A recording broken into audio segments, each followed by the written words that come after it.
President Stubb opens his speech by defining foreign policy in its simplest form: values, interests, and power. From Finland's perspective as a smaller nation, he stresses the importance of diplomacy and shared values as the world order undergoes a dramatic transformation. Foreign policy is really about three things: about values, interests, and power. I come from a relatively small country, Finland, and our toolkit is mainly about two of those three things. It's about values and interests. Power, hard or soft, is usually the luxury of bigger players. The power of smaller country arises from its capacity to cooperate with others. Smart diplomacy gives smaller player at least relative influence. The UN is, of course, case in point. Big players have power through their permanent membership in the UN Security Council. But we, the smaller players, can influence the ebb and flow of international relations by being active in the corridors of diplomacy. Now, most of the speeches that we've heard here today have highlighted the fact that the world order, balance, and dynamics are changing, much like they did after World War II when the UN was founded.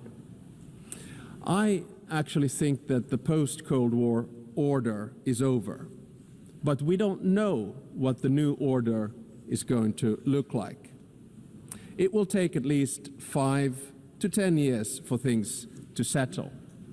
And my message to this assembly today is that regardless of the size, each and every member state of the United Nations has agency, a say in how the new world order will look like.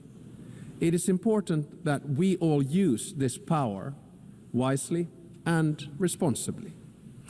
Now, I fully appreciate that our interests differ, depending on our geographical location, history, state of development, or culture. But fundamental values are something we should all share. We have commonly defined some of the most essential of them in the UN Charter. Today, I want to do two things. First, analyze where we are, and second, give my proposals on what we might want to do together. To understand what's currently happening in the world, I'd like to raise three different but yet related developments.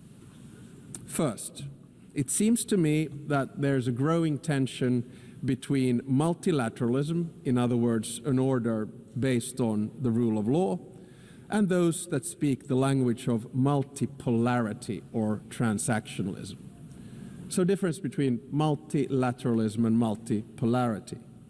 Now, I can understand the temptation and the rationale of the proponents of multipolarity and transactionalism.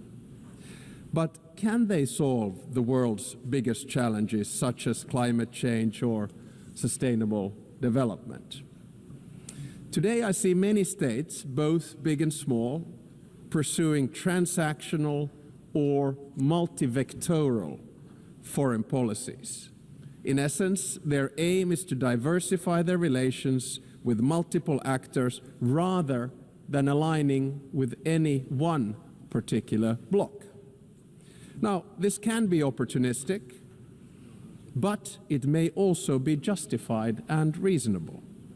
This depends on political choices. A transactional or multivectoral foreign policy is dominated by interests.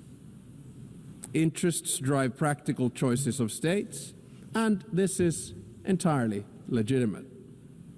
This kind of foreign policy is based on a realistic understanding of power. Power defines the limits of what is possible for each state. However, values should actually underpin everything we do. Even transactional or multivectoral foreign policy should rest on a score of fundamental values. Without them, foreign policy will ultimately run into a war. Here, Stubb pivots from discussing diplomacy to the shifting balance of power. He points out how nations in Africa, Asia, and Latin America are becoming key players, economically, politically, and culturally, and how this will reshape the future of the international system. Is shifting towards the south and the east.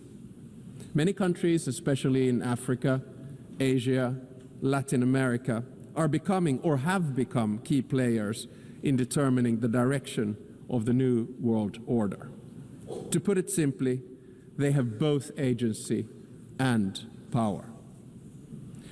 They are not only an expanding economic force, but their demographic growth is inexorable. This will also turn them into a political and cultural force.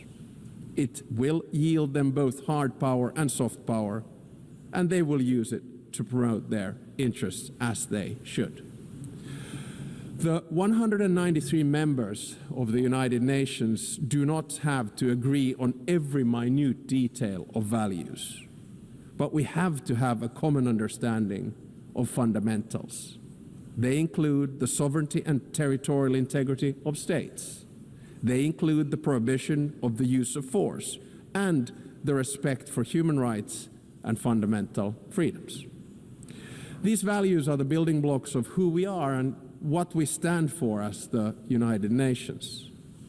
The broad international community has overwhelmingly an interest to uphold them. Let me be clear. Russia has no right to continue its aggression on Ukraine. Stubb ends this section with that firm warning. Without a foundation of shared values like sovereignty, human rights, and the rule of law, global cooperation will collapse. His direct condemnation of Russia's aggression in Ukraine underlines just how urgent this challenge has become. Like and subscribe.